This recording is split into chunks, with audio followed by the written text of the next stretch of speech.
Ma'asyiral muslimin wal muslimat rahimani wa rahimakumullah. Abu Bakar Siddiq radhiyallahu an, namanya bukan Abu Bakar,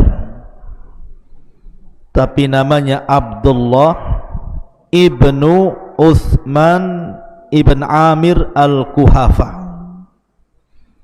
Abdullah ibn Uthman ibn Amir al-Kuhafah at-Taimi, dari Bani Taim. Karena Khulafaur Rasyidin ini berbeda-beda kabilah. Abu Bakar dari Bani Taim, Umar dari Bani Adi,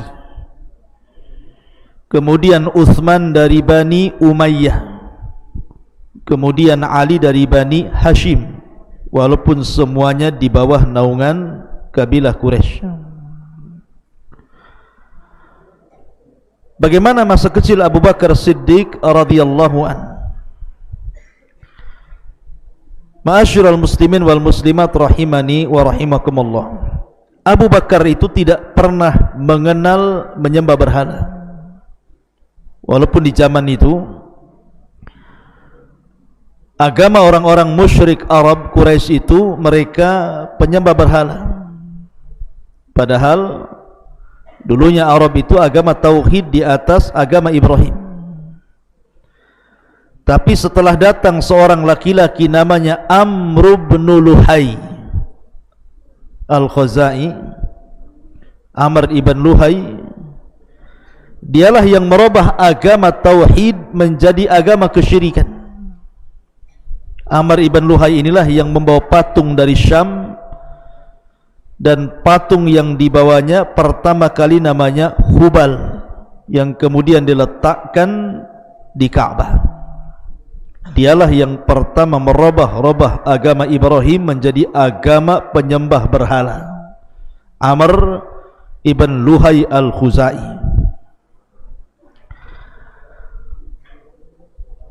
Sehingga ketika kesyirikan menyebar dan agama Ibrahim, agama tauhid sudah mulai surut, walaupun ada beberapa orang yang bisa dihitung dengan jari yang masih berpegang kepada agama Hanafiyah Sam'ah, agama Ibrahim, tapi tidak banyak.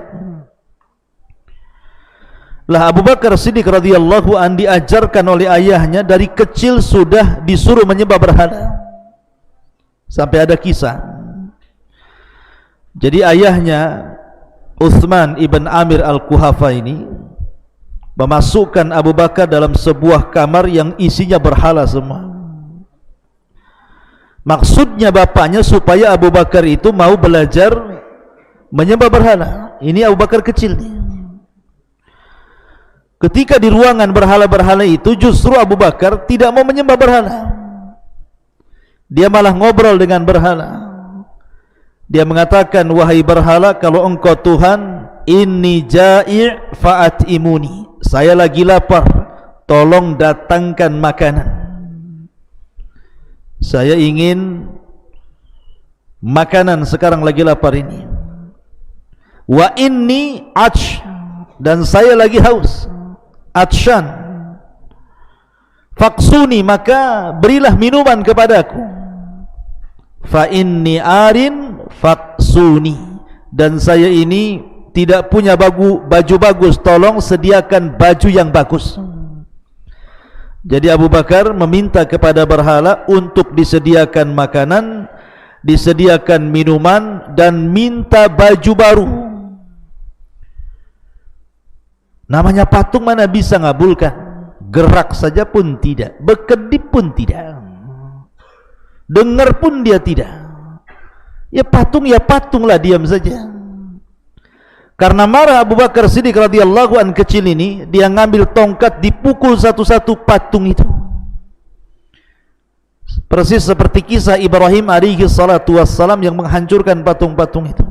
Dari sini menunjukkan bahwa Abu Bakar tidak pernah menyembah berhala.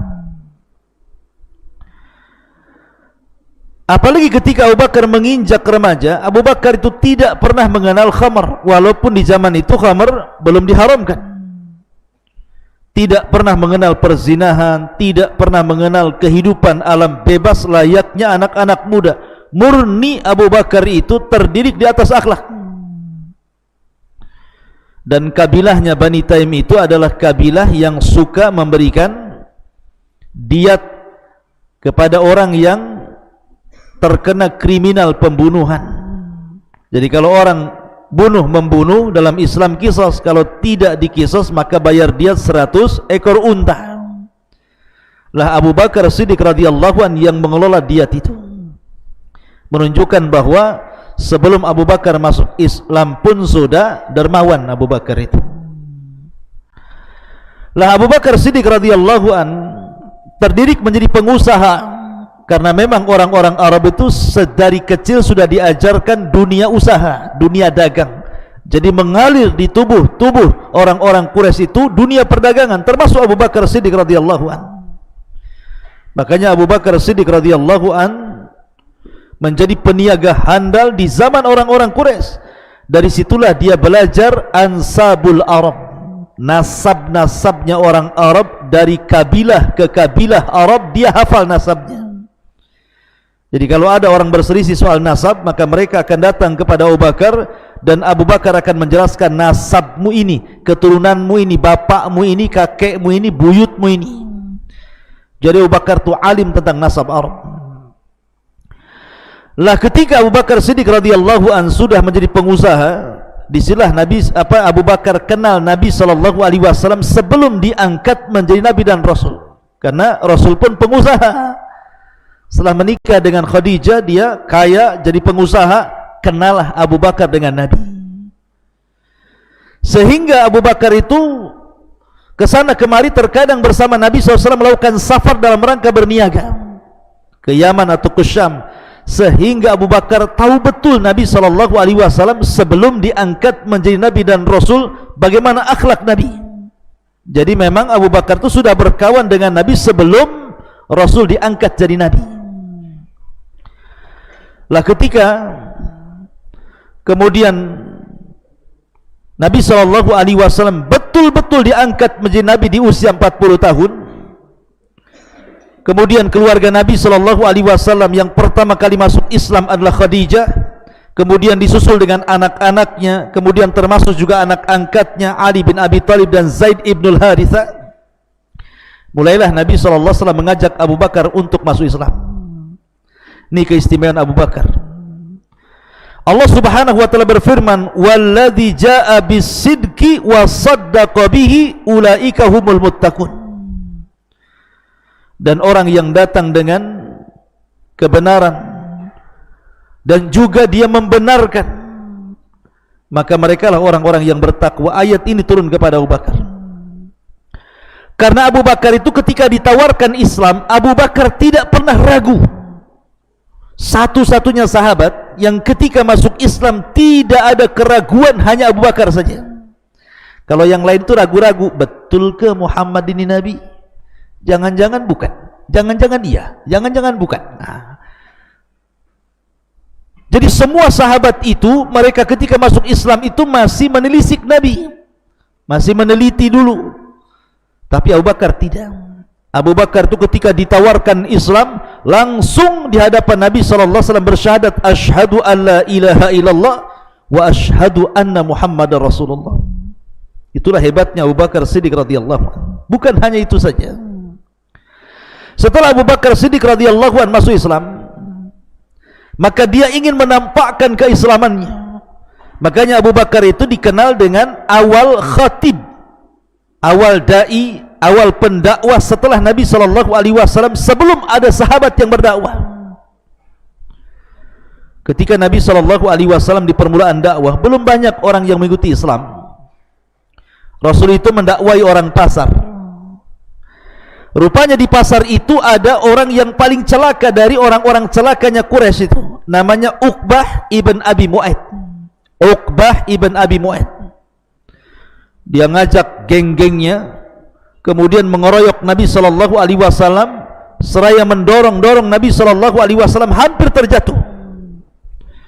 Datang Abu Bakar Siddiq radhiyallahu anhu dari kejauhan, menolong Nabi SAW. Dan Abu Bakar mengatakan, ataqtulu rajulan yaqulu rabbi Allah. Kenapa kalian hendak membunuh orang yang mengucapkan Rabb kami Allah? Ketika Abu Bakar membela Nabi SAW, maka Uqbah mengajak kawan-kawannya berbalik memukuli Abu Bakar sampai pingsan. 3 hari 3 malam tidak sadar Abu Bakar gara-gara dipukuli orang-orang kafir Quraisy karena membela Nabi SAW. Coba bayangkan orang berdakwah seperti ini. Kalau sekarang ada dai dipukuli resign jadi dai. Ya. Ini Abu Bakar Siddiq radhiyallahu an betul-betul membela Nabi SAW sampai ketika siuman, ibunya Abu Bakar Ummul Khair takut dengan anaknya, sehingga kemudian dia menawarkan agar Abu Bakar itu makan, minum obat, tapi Abu Bakar tidak mau. Dan kalimat yang pertama kali diucapkan dari siuman, apa kata Abu Bakar? Mahalun Nabi SAW. Bagaimana kondisi Nabi? Karena sebelum pingsan Abu Bakar, ketika itu kondisinya sedang membela Rasul dan Rasul sedang dikeroyok. Maka yang pertama kali diucapkan, kaifa halun Nabi? Bagaimana kondisi Nabi?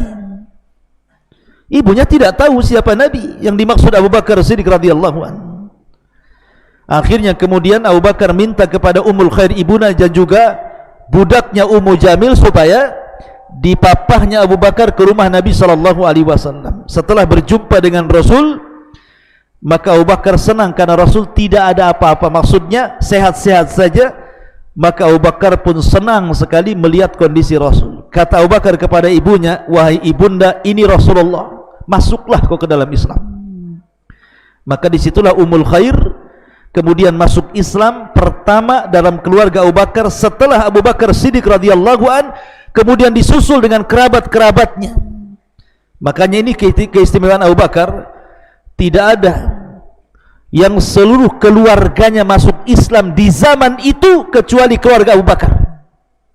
Ibunya masuk Islam, ayahnya masuk Islam, seluruh anaknya masuk Islam, cucunya juga masuk Islam, kerabat-kerabatnya masuk Islam. Tidak ada satu keluarga yang masuk Islam kecuali keluarga Abu Bakar. Dan ini keistimewaan Abu Bakar luar biasa. Kalau yang lain kadang-kadang suaminya masuk Islam, istrinya tidak, orang tuanya masuk Islam, anaknya tidak, anaknya masuk Islam, orang tuanya tidak. Tapi Abu Bakar mengajak semua keluarganya. Dan ini misdak firman Allah Azza wa Jalla, ku anfusakum wa ahlikum nar. Jaga diri kalian dan keluarga kalian dari api neraka, seperti Abu Bakar Siddiq radhiyallahu anhu. Lah ketika Abu Bakar Siddiq radhiyallahu an sudah mulai berdakwah kembali, maka Abu Bakar melihat banyak budak-budak yang lemah itu disiksa. Dia melihat Abdullah ibn Fuhairah budak disiksa, dia melihat Sunairah disiksa, dia melihat Bilal disiksa, dia melihat Khabbab disiksa. Maka Abu Bakar Siddiq radhiyallahu an perhatikan kenapa mereka disiksa. Rupanya budak-budak ini disiksa karena mereka masuk ke dalam agama Rasul. Maka Abu Bakar tidak tahan dan kasihan dengan mereka. Akhirnya kemudian Abu Bakar pun memerdekakan Abdullah ibn Fuhairah, memerdekakan Sunairah, memerdekakan Bilal ibn Rabah, memerdekakan budak-budak yang lainnya, sampai budak yang dimerdekakan Abu Bakar itu mencapai 10 budak di zaman permulaan Islam. Ini ayahnya bingung sama Abu Bakar, ayahnya kan masih kafir belum masuk Islam, karena ayahnya masuk Islam ketika Fatu Mekah. Dia mengatakan, wahai anakku Abu Bakar, kalau kau ingin memerdekakan, carilah budak-budak yang kuat supaya bisa membelamu. Masa budak-budak yang lemah kau merdekakan, buat apa katanya. Tapi Abu Bakar Siddiq radhiyallahu an mematahkan hujah ayahnya Abu Quhafah dan mengatakan, a'taqtuhum liwajhillah, aku memerdekakan mereka wahai ayahku karena wajah dari Allah, karena mengharap wajah Allah subhanahu wa ta'ala. Dari sini turun suratul Lail ayat 17 sampai 21. Wa sayujannabuhal atqa alladhi yu'ti ma lahu yatazakka wa ma li ahadin indahu min ni'matin tuzza illa ibtigha'a wajhi rabbihil a'la wa la sawfa yarda. Ayat ini turun kepada Abu Bakar, dan Allah akan menjauhkan Abu Bakar dari api neraka karena dia sudah menginfakkan hartanya untuk membersihkan jiwa, dan dia tidak ingin mendapatkan balasan kecuali dari Allah subhanahu wa ta'ala, dan kelak Allah akan menerima dan meridai Abu Bakar Siddiq radhiyallahu anhu. dan dia akan mendapatkan keridhaan itu. Wala saufa yarda. Lihat, ini Abu Bakar Siddiq radhiyallahu anhu. Tapi di zaman itu ikhwan, lain dengan di zaman sekarang. Orang berdakwah itu ditekan di zaman itu, diintimidasi, diancam, dimusuhi, pokoknya gerak dakwah itu disempitkan. Sampai akhirnya Abu Bakar ini manusia bukan malaikat. Kalau ditekan seperti itu, dia pun sempit. Rasanya Mekah yang luas itu kayak sempit kali untuk beribadah kepada Allah Azza wa Jalla. Akhirnya Abu Bakar pun niat untuk hijrah, untuk cari tempat beribadah kepada Allah dan tidak diganggu siapapun. Maka Abu Bakar pun menyiapkan perbekalannya di atas unta. Kemudian dia berjalan keluar dari Mekah. Rupanya di tengah jalan berjumpa dengan orang yang namanya Ibnu Dighinnah. Siapa? Ibnu Dighinnah namanya. Ibnu Dighinnah ini orang kafir, tapi dia baik. Dia mengatakan kepada Abu Bakar, "Hei Abu Bakar, kamu mau kemana?" Disangkanya Abu Bakar mau jualan, mau berniaga ke Syam. Kata Abu Bakar, "Yabna Dighinnah, inni muhajirun ilallah." Saya ingin hijrah menuju Allah.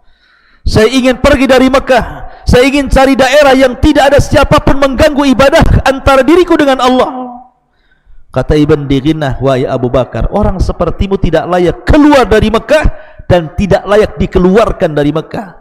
Mithluka ya Abu Bakrin la yakhruj wa la yukhraj." Orang sepertimu tidak boleh keluar dari Mekah, apalagi diusir dari Mekah. Kalau mereka orang-orang itu menyakitimu wahai Abu Bakar, kata Ibn Dighinnah, aku yang akan melindungimu. Inni jiwarun laka, aku yang akan melindungimu wahai Abu Bakar. Pulang kau ke rumah. Maka Abu Bakar balik lagi ke rumahnya karena sudah mendapatkan perlindungan dari Ibn Dighinnah, salah satu tokoh Quraisy, walaupun dia kafir tapi baik. Maka mulailah Abu Bakar agak tenang karena sudah ada pelindung. Maka dia coba membuat musola di samping rumahnya. Dia solat di luar rumah. Ketika Abu Bakar solat, banyak anak-anak kecil nonton, ditonton sama anak-anak. Karena Abu Bakar itu kalau solat suka nangis. Terkadang tangisannya jauh lebih keras dibandingkan bacaannya. Jadi anak-anak nengokin Abu Bakar solat ini. Habis anak-anak keluar pula emak-emaknya itu, nengokin juga gitu kan, Abu Bakar Siddiq sedang solat itu. Jadi para suami-suami orang-orang Quraisy ini, tokoh-tokoh ini takut kalau seandainya anak-anak mereka dan istri-istri mereka terpengaruh dengan Abu Bakar. Datanglah mereka kepada Ibn Dighinnah yang melindungi Abu Bakar dan mengatakan, "Ya Ibn Dighinnah, bilanglah sama Abu Bakar itu jangan solat di luar rumah. Nanti anak-anak kami terpengaruh, istri-istri kami terpengaruh." Maka kemudian Ibn Dighinnah coba ngomong baik-baik sama Abu Bakar, "Wahai Abu Bakar, tolonglah, orang-orang Quraisy menekan saya, solatlah dalam rumah, jangan solat di luar rumah." Kata Abu Bakar, "Baik, kalau begitu saya akan solat di dalam rumah." Maka Abu Bakar pun solat dalam rumah. Hanya selang 10 hari Abu Bakar keluar lagi, solat di luar lagi, banyak lagi anak-anak mama nengok tuh. Ya. Akhirnya orang-orang musyrik geram lah kan gitu. Datang lagi kepada Ibn Dighinnah, "Ya Ibn Dighinnah, sudahkah kami kasih tahu suruh Abu Bakar solat dalam rumah, ngapain dia solat di luar rumah?" Akhirnya kuna Ibn Dighinnah datang lagi kepada Abu Bakar, merengek-rengek agar Abu Bakar jangan solat di luar rumah. Tetapi Abu Bakar mengatakan, "Tidak, saya tetap akan solat di sini." Maka kata Abu Bakar Siddiq radhiyallahu an, "Kalau lantaran ini kau berat denganku karena kau sudah memberikan perlindungan kepadaku, aku lepaskan perlindunganmu kepadaku." Kata Ibn Dighinnah, "Kalau aku tidak melindungimu, orang-orang itu menyakitimu, lalu siapa yang akan melindungimu?" Maka Abu Bakar mengatakan, "Inni jiwarun ilallah, aku punya pelindung Allah subhanahu wa ta'ala. Idza pergi kau ya Ibn Dighinnah." Lihat bagaimana Abu Bakar Siddiq radhiyallahu anhu ketangguhannya. Makanya ketika Ali radhiyallahu an menjadi khalifah di Kufah, Ali ditanya, "Ya khalifatal Islam, wahai Ali, siapa asya'un nas, orang yang paling berani di zaman Nabi sallallahu alaihi wasallam itu?" Karena Ali itu kan pemberani orangnya. Disangkanya Ali akan mengatakan saya. Rupanya Ali mengatakan Abu Bakar orang yang paling berani katanya. Kemudian Ali menceritakan bagaimana Abu Bakar keberaniannya ketika membela Rasul sampai dipukuli sampai pingsan. Kata Ali radhiyallahu an, "Aku tidak pernah melihat orang seberani Abu Bakar Siddiq radhiyallahu an." Memang orangnya berani Abu Bakar. Padahal Abu Bakar itu kurus, Kalau pakai celana itu melorot terus karena kurus, ya, makanya kadang-kadang dia isbal, ditarik lagi isbal, ditarik lagi gitu ya. Maka Abu Bakar takut kalau dia termasuk orang sombong. Rasul, apakah saya termasuk orang sombong karena saya ini kurus gitu? Kadang-kadang kalau lupa dia mengangkat sirwalnya, kemudian melorot, tertutupilah mata kakinya sehingga jadi isbal. Tapi berusaha diangkat lagi. Apakah saya termasuk orang sombong wahai Rasul? Kata Nabi, bukan. Lasta minal khuyala, kau tidak termasuk orang sombong. Baik, ma'asyiral muslimin wal muslimat, santri ikhwan dan akhwat yang dimuliakan Allah Azza wa Jalla. Lah Abu Bakar Siddiq radhiyallahu an, ketika dia sudah tidak tahan di Mekah, dia izin kepada Rasul. Rasul, kayaknya saya harus hijrah. Kata Rasul, tunggu dulu. Datang lagi Rasul, saya kayaknya harus hijrah. Kata Rasul, tunggu dulu. Karena ketika itu banyak para sahabat yang hijrah. Hijrah ke mana? Pertama hijrah ke Ethiopia, ke Habasyah. Dan para sahabat hijrah ke Ethiopia 2 kali. Baru terakhir ke Madinah 3 kali. Jadi hijrahnya para sahabat 3 kali. Ke Habasyah 2 kali, yang terakhir ke kota Madinah dan tidak pernah keluar dari Madinah. Jadi melihat kawan-kawannya hijrah, Abu Bakar pengen juga lah hijrah. Karena ingin tenang beribadah kepada Allah Azza wa Jalla, tapi ditahan-tahan sama Nabi. Rupanya ada maksud. Ketika betul-betul Allah Subhanahu wa taala izinkan Nabi sallallahu alaihi wasallam untuk hijrah dari Mekah ke Madinah, dan sudah Allah pilihkan kota Madinah tempat hijrah Nabi, tiba-tiba Rasul keluar di siang hari bolong ketika matahari terik panas kering kelontang. Dia datang menemui Abu Bakar Siddiq radhiyallahu anhu, dan orang Arab jarang keluar di waktu itu karena panas. Di rumah Abu Bakar itu ada anaknya Abu Bakar, ada Aisyah, ada Asma, masih kecil-kecil. Kata Nabi sallallahu alaihi wasallam, sebaiknya anak-anakmu suruh keluar dulu lah. Kata Abu Bakar, enggak apa-apa, mereka anak-anakku, mereka sudah masuk Islam, ngomong saja wahai Rasul. Kata Nabi sallallahu alaihi wasallam, ya Aba Bakrin, innallaha qad adina li bil hijrah. Wahai Abu Bakar, Allah sudah izinkan aku hijrah. Kata Abu Bakar, as-suhbatu suhbatu ya Rasulullah. Rasul, apakah saya akan menemani hijrahmu? Apakah saya akan menemani hijrahmu? Maka kata Nabi SAW, as-suhbatu suhbatu ya Aba Bakrin. Ya, kau akan menemani hijrahku, kau akan menemani hijrahku. Tiba-tiba Abu Bakar saking bahagianya menangis. Kata Aisyah radhiyallahu anha, anaknya, melirik Abu Bakar, demi Allah aku tidak pernah melihat orang sebahagia bapakku dalam kondisi bahagia dia bisa menangis. Jadi orang kalau bahagia sampai menangis itu berarti bahagia sekali gitu maksudnya. Karena biasanya orang bahagia itu tertawa, ini malah menangis kan itu ya. Berarti kalau orang bahagianya full berarti bisa menangis itu biasanya ya. Kalau antum menangis bukan bahagia, sedih kan itu. Akhirnya kemudian Abu Bakar Siddiq mempersiapkan untuk perbekalan hijrah. Disediakan 2 unta besar dengan seluruh hartanya Abu Bakar dan emas. Masa kan Abu Bakar kan tujarul zahab, dia penjual emas, dia peniaga emas. Jadi semua emasnya dibawa, semua hartanya dibawa, dijadikan 2 unta, 1 untuk dia, 1 untuk Nabi sallallahu alaihi wasallam. Mendengar ayahnya Abu Bakar, Abu Quhafa, bahwa Abu Bakar membawa semua hartanya, dia mulai galau tuh. Mana anak ini? Masa hartanya mau dibawa semua? Ya. Lah Abu Quhafa itu kan sudah tua buta lagi bapaknya Abu Bakar itu. Dia panggil cucunya Asma, Asma, kesini kamu. Maka datanglah Asma. Apa betul bapakmu membawa harta semuanya untuk perjalanan hijrah dia dengan si Muhammad itu? Asma cerdas, dia ingin menangkan kakeknya. Diambilnya karung, dimasukkannya kerikil, dibawanya ke hadapan bapaknya. Ah, pegang pak, ini emas semua. Nama orang buta, ya kan? Ini tengok emas semua. Bapakku tidak meninggalkan emas, ada semua di rumah ini. Alhamdulillah katanya. Orang buta ya dibego-begoin dia. Ya. Ma'asyiral muslimin yang dimuliakan Allah Azza wa Jalla. Akhirnya Abu Bakar pun hijrah bersama Nabi. Ya. Berdua bersama Nabi sampai Allah Subhanahu wa taala katakan tsaniyasnaini idhuma fil ghar.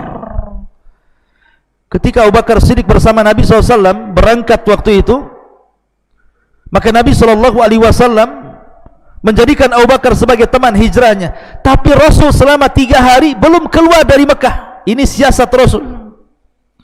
Dan dalam peristiwa hijrah ini yang sangat berjasa adalah keluarga Abu Bakar. Semua keluarga Abu Bakar berjasa dalam hijrah ini. Pertama Asma bintu Abi Bakar, yang kedua Abdurrahman ibn Abi Bakar, yang ketiga budaknya Abu Bakar yang dimerdekakan, Abdullah ibn Fuhairah. Itu berjasa sekali bagi perjalanan hijrah Nabi SAW. Jadi Rasul itu punya siasat, dan Abu Bakar tidak langsung berangkat ke Madinah, tetapi sengaja bersembunyi di Mekah selama 3 hari, biar orang-orang Mekah menyangka bahwa Rasul dan Abu Bakar sudah berangkat ke Madinah, sehingga mereka mengejar ke Madinah, karena mereka memberikan hadiah besar untuk kepala Nabi dan kepala Abu Bakar Siddiq radhiyallahu anhu. Akhirnya mereka pun kemudian bersembunyi di gua yang disebut dengan Ghar Ath-Thur, Gua Thur. Kalau tempat turunnya wahyu, Gua Hira. Kalau tempat sembunyinya Rasul dengan Abu Bakar namanya Gua Thur. Disitulah 3 hari Rasul dan Abu Bakar bersembunyi di gua itu. Lah siapa yang kasih makan itu di gua itu coba? Tidak mungkin Abu Bakar keluar cari makan bisa ditangkap, ketahuan. Yang kasih makan anaknya Asma. Asma itu dia menyiapkan perbekalan makanan dari rumahnya, setiap hari menuju gua itu untuk kasih makan. Bayangkan bagaimana Asma seorang wanita harus sembunyi-sembunyi, jangan sampai ketahuan. Kalau ketahuan bisa dibunuh, dan akan ketahuan Rasul dan Abu Bakar, sehingga dia mengorbankan jiwanya hanya untuk memberi makan ayah dan juga Nabi SAW. Ini Asma bintu Abu Bakar. Yang kedua Abdurrahman, anaknya Abu Bakar, menjadi informan. Jadi dialah yang kemudian melihat situasi, suasana orang-orang Quraisy itu. Jadi dia ngasih kabar, dia masuk ke Mekah, nanti datang lagi, tadi orang Quraisy itu begini. Di zaman itu tidak ada HP, ya. Kalau ada HP dari Mekah kan ngomong, orang-orang Quraisy lagi ini, saya lagi OTW, bisa aja kalau pakai handphone kan. Zaman dulu mana ada pakai handphone. Sehingga Abdurrahman pun kalau mau ngasih informasi ke Nabi dan juga Abu Bakar ayahnya itu harus sembunyi-sembunyi, jangan sampai ketahuan. Termasuk budaknya Abu Bakar namanya Abdullah ibn Fuhairah, pura-pura jadi penggembala kambing di bawah gua. Jadi kalau ada orang datang diisyaratkan, oh ada orang datang. Jadi Nabi dah persiapan dengan Abu Bakar itu. Sampai suatu ketika betul-betul ada sebagian pasukan kecil yang sampai ke gua itu. Maka Abdullah ibn Fuhairah mengisyaratkan bahwa di atas gua itu ada pasukan Abu Jahal.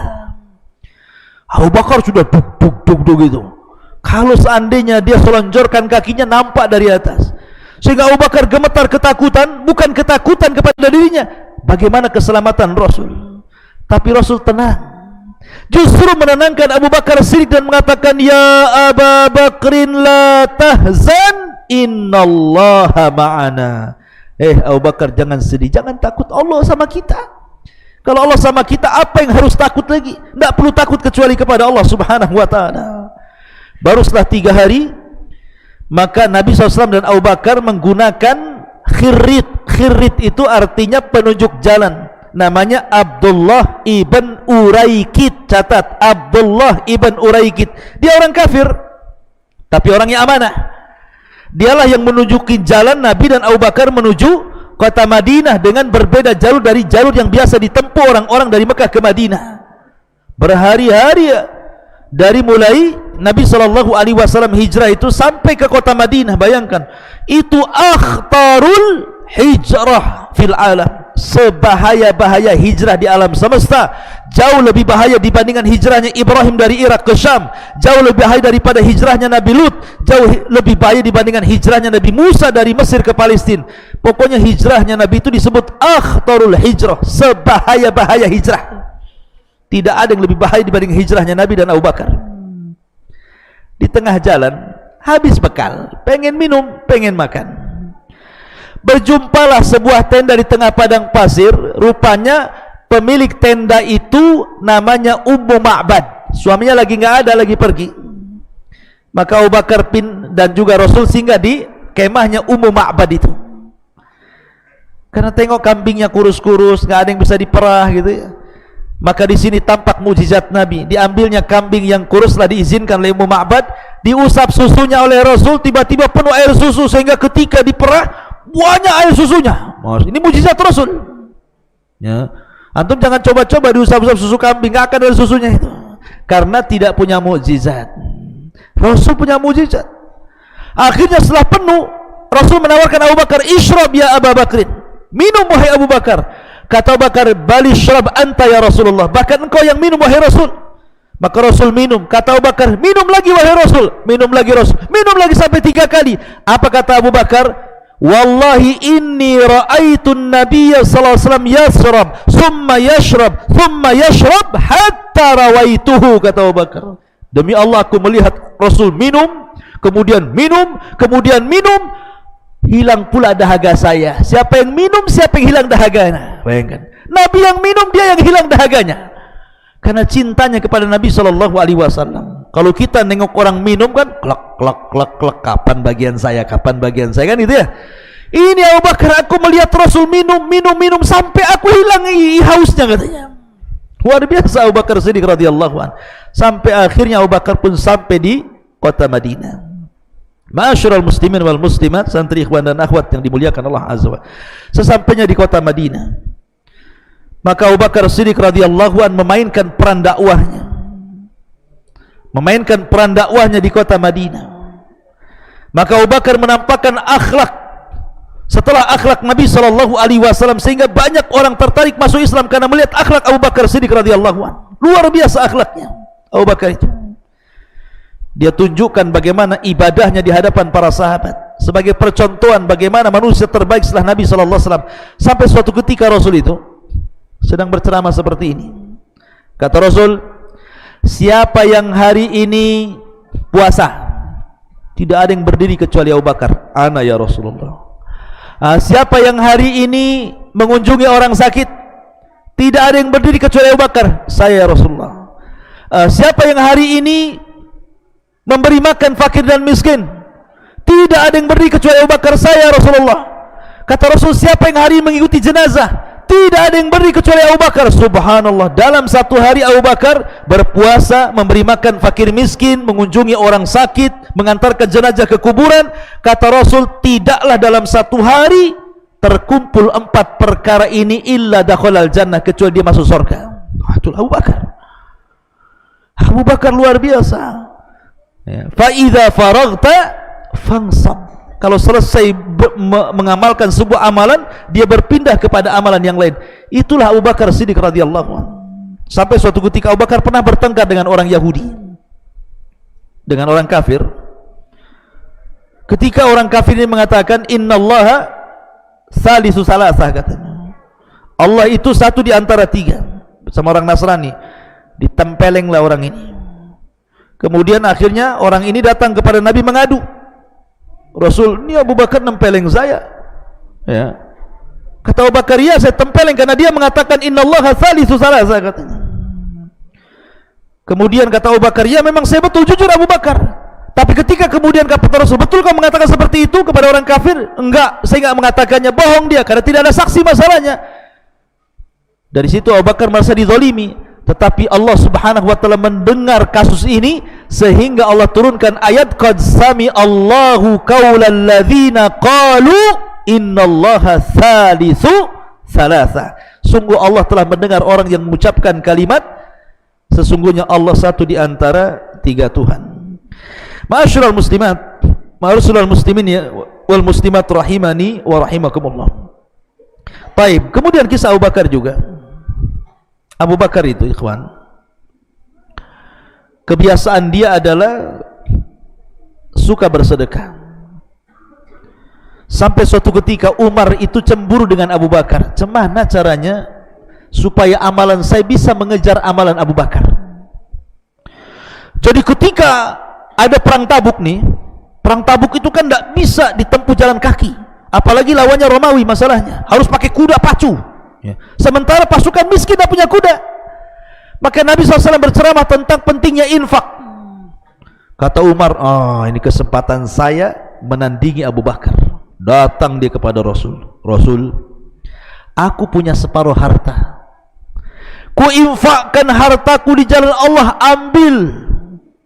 Kata Nabi SAW, "Ya Umar, wa ma abqaita li ahlik?" Lalu apa yang kau sisakan kepada keluargamu? Kata Umar, "Tenang Rasul, masih separuhnya lagi ada."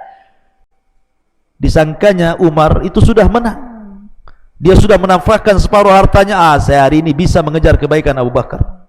Rupanya esok hari Abu Bakar datang kepada Rasul dan mengatakan, ya Rasulullah, semua hartaku ambil. Kata Rasul, ya Abu Bakrin, ma abqaita li ahli. Abu Bakar, kalau kau infakkan semua hartamu, nanti apa nasib keluargamu?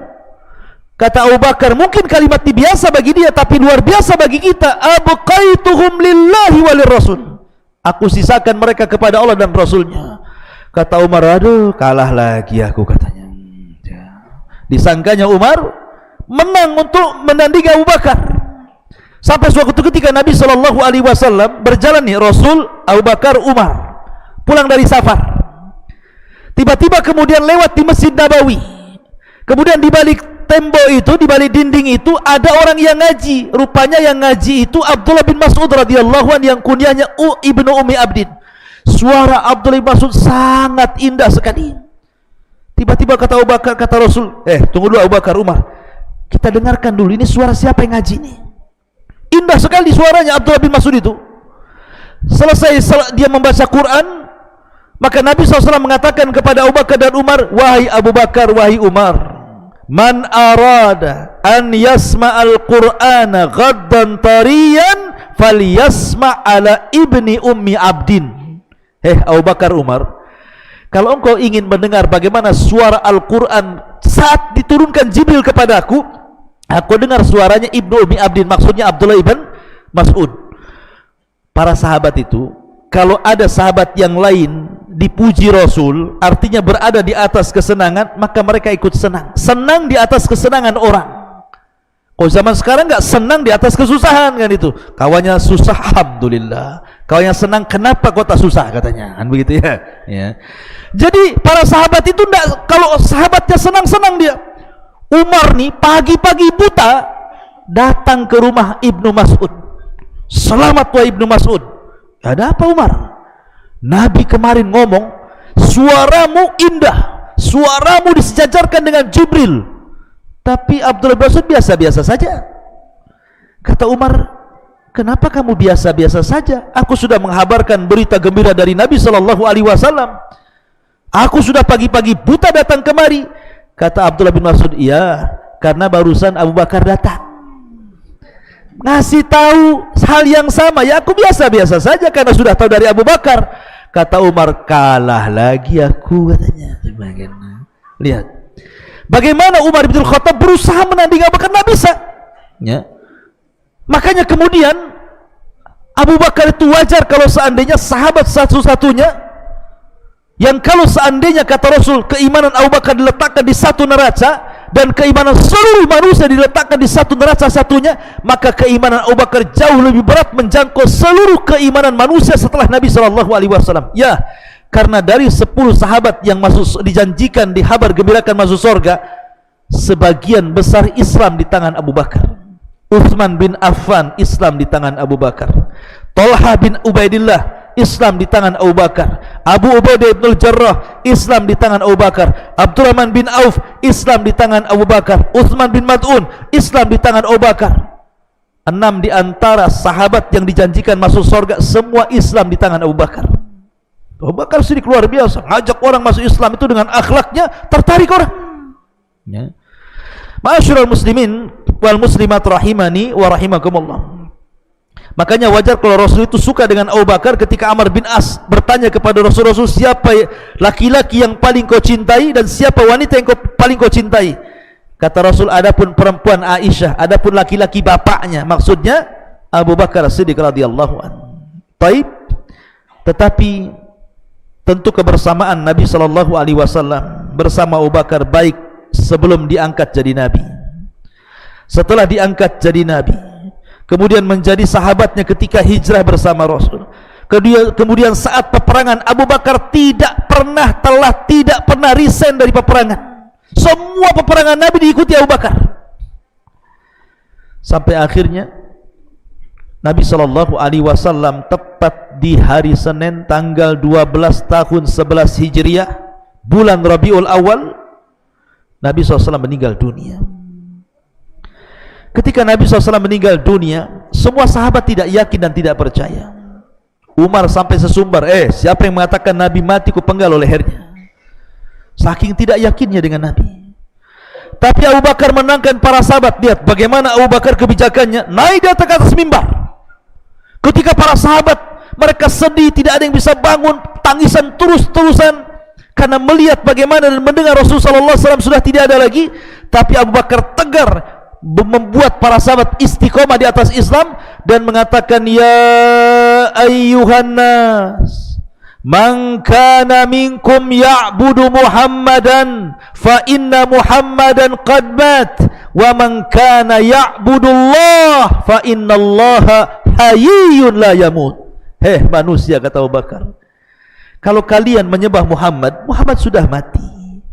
Tapi kalau kalian masih menyembah Allah, Allah tetap zat yang tidak pernah mati dan akan tetap hidup. Sudah, ini sudah takdir Allah. Nabi SAW meninggal dunia. Maka sejak itulah akhirnya Nabi SAW ketika meninggal di hari Senin dan dikebumikan di hari Rabu, disitulah terjadi cekcok antara para sahabat karena orang-orang Ansar sudah mulai mengangkat Sa'd bin Ubadah untuk menjadi khalifah pengganti Rasul. Abu Bakar datang dengan Umar dan Abu Ubaidah menuju para pembesar Ansar dan mengatakan, jasad Nabi belum dikubur, kalian sudah sibuk memilih pemimpin. Kemudian Abu Bakar Siddiq radhiyallahu menjelaskan bahwa kepemimpinan itu ada di tangan orang-orang Quraisy, bukan di tangan kalian. Nahnu ulat wa antum wuzara, kamilah pemimpin, kalian menteri-menterinya. Itu Nabi yang mengatakan seperti itu. Maka orang-orang Ansar sadar. Akhirnya Abu Bakar memegang tangan Umar dan tangan Abu Ubaidah, kemudian diangkat, pilih dua orang ini siapa yang layak menjadi pemimpin, baiat dua-duanya. Umar bingung, dia tiba-tiba diangkat tangannya. Sementara selama masa hidup Rasul, Umar tidak pernah mampu menjangkau kebaikan Abu Bakar. Langsung dia tarik tangannya dan mengatakan, aku tidak akan menjadi khalifah kalau ada rakyatku namanya Abu Bakar. Gak mau saya. Gak mau dia. Lihat, orang dulu kalau disuruh jadi presiden tak mau. Orang sekarang, saya saja yang jadi presiden, kau jangan, katanya. Coblos saya, yang itu jatuhkan saja balehonya. Orang sekarang, orang dulu tidak. Pada narik tak mau, kalau dijadikan pemimpin pada nggak mau. Umar nggak mau saya jadi pemimpin kalau ada rakyat namanya Abu Bakar. Abu Ubaidah nggak mau. Akhirnya Umar bin Khattab langsung mengambil tangan Abu Bakar, ubayyi'uka ya Abu Bakrin, kamu yang jadi khalifah, aku berbaiat kepadamu. Ketika Umar pegang tangannya Abu Bakar berbaiat, disusul Abu Ubaidah, disusul orang-orang Ansar baiat khusus. Akhirnya manusia sepakat baiat umum menjadikan Abu Bakar menjadi khalifatul Islam yang pertama kali setelah Nabi SAW. Wajar, kenapa? Karena isyarat kekhalifahan Abu Bakar sudah ada sejak Rasul SAW hidup. Apa isyaratnya? Ketika Rasul sakit. Ketika Rasul SAW sakit, Nabi meminta kepada Aisyah agar Abu Bakar menggantikan imamnya. Ya Aisyah, muru abaka bi an yusalliya bin nas. Aisyah, kasih tahu tuh bapakmu Abu Bakar, aku lagi sakit, tak bisa jadi imam, biar dia jadi pengganti imam dalam solat. Kata Aisyah, jangan wahai, bapakku itu baka, orangnya suka nangis. Nanti kalau sholat dia tangisannya lebih kencang dibandingkan bacaannya. Umar saja wahai Rasul. Kata Rasul, tidak mau. Muru Abu Bakrin bi an yusalliya bina. Saya maunya Abu Bakar, perintahkan dia imami manusia sholat, gantikan aku, kata Rasul. Akhirnya Abu Bakar pun terpaksa karena permintaan Rasul. Rupanya Rasul sudah mengisyaratkan bahwa Abu Bakar akan menjadi khalifah sepeninggalnya karena sudah menjadi imam bagi seluruh para sahabat dalam sholat, maka dia layak menjadi imam bagi negaranya. Jadi syaratnya sudah ada. Suksesi kepemimpinan Abu Bakar itu ketika menjadi imam sholat sesakitnya Nabi SAW. Akhirnya jadi khalifah. Masalahnya ikhwan, di akhir-akhir wafatnya Rasul, 2-3 tahun sebelum wafatnya Rasul, terjadi kegoncangan. Banyak orang-orang yang ngaku nabi palsu. Di situ muncul Al-Aswad Al-Ansi dari Yaman, ngaku nabi palsu. Kemudian muncul Musailamah Al-Kadzab dari Bani Hanifah Yamamah. Kemudian muncul Tulaihah Ibn Khuwailid Al-Asadi. Kemudian muncul nabi perempuan lagi, ngaku-ngaku nabi perempuan, namanya Sajah bintul Harith. Jadi di akhir-akhir hayat Rasul bermunculan tuh nabi-nabi palsu. Kenapa muncul di akhir-akhir sebelum wafatnya Nabi? Coba.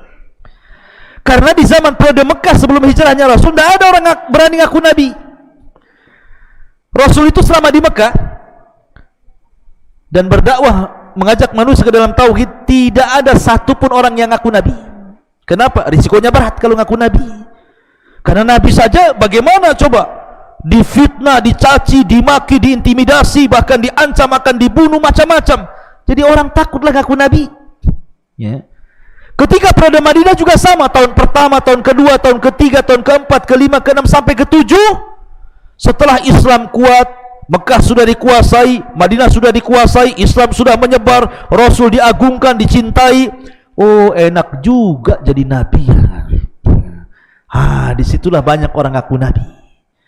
Maka dari arah Yaman akhirnya muncul Al-Aswad Al-Ansi. Dari arah Jeddah, Yamamah Bani Hanifah, muncul Musailamah Al-Kadzab. Kemudian muncul lagi Tulaiha, muncul lagi Sajah bintul Haris. 4 nabi palsu muncul di zaman akhir-akhir hayat Nabi SAW. Ketika kehilafan Abu Bakar, inilah PR-nya Abu Bakar. Abu Bakar itu berkuasa tidak lama, 2 tahun. Tapi tugasnya berat karena harus memerangi orang-orang murtad, karena banyak orang-orang yang ngaku nabi palsu. Pertama diperangi siapa? Pertama diperangi adalah Al-Aswad Al-Ansi. Mati akhirnya dia di Yaman. Dibunuh oleh siapa? Oleh saudaranya sendiri, oleh istrinya sendiri. Istrinya kan wanita soleha, bekerja sama dengan anak pamannya. Dibunuhnya suaminya karena ngaku nabi. Kemudian Tulaiha juga sama diperangi, tetapi dia tobat. Jadi ketika pengikutnya kalah, dia berangkat lari ke Irak. Kemudian dia tobat masuk Islam dan baik Islamnya. Kemudian juga yang perempuan itu yang ngaku nabi, namanya Sajah bintul Harith, juga sama, kabilahnya kalah, dia lari, kemudian dia tobat masuk Islam dan baik Islamnya. Yang paling bahaya itu Musailamah Al-Kadzab. Ini Musailamah Al-Kadzab ini paling bahaya karena pengikutnya banyak. Seluruh Bani Hanifah itu ngikuti Musailamah Al-Kadzab, bukan karena mereka yakin Musailamah nabi, tidak, karena bagi mereka walaupun pendusta dari Bani Hanifah lebih mereka cintai daripada orang jujur dari Bani Hashim, katanya. Makanya mereka fanatik kabilah. Dari situlah maka Abu Bakar mempersiapkan pasukan dipimpin Khalid ibn Walid untuk membunuh Musailamah Al-Kadzab dan menumpas seluruh para pengikutnya. Karena Musailamah Al-Kadzab ini, ikhwan,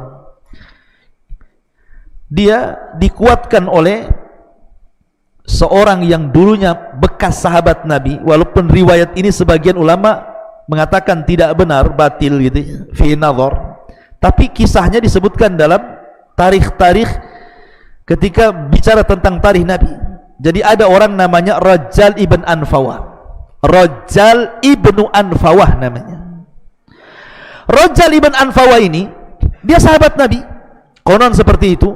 Dia belajar Al-Quran dari Ubay bin Ka'ab, akhirnya menjadi penghafal Quran, hafal Quran, pakar Quran, dan orang saleh.